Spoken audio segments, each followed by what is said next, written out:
ഈ പുച്ഛമില്ലേ, പുച്ഛം അടിസ്ഥാന ഭാവമായിട്ടുള്ള ആളുകളാണ് പലപ്പോഴും നമ്മൾ. ഇത് കേട്ടപ്പോൾ പണക്കുതിരായ ഫരിസേയർ അവനെ പുച്ഛിച്ചു.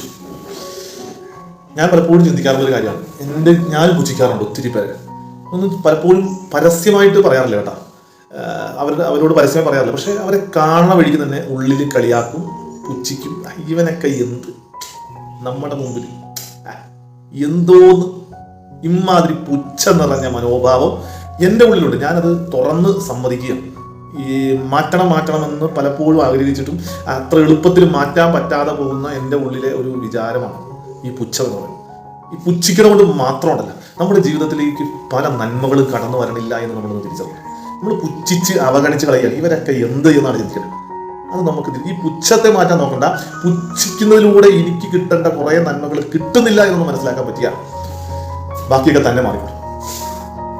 ഈശോ നമ്മളെ സമൃദ്ധമായിട്ട് അനുഗ്രഹിക്കും.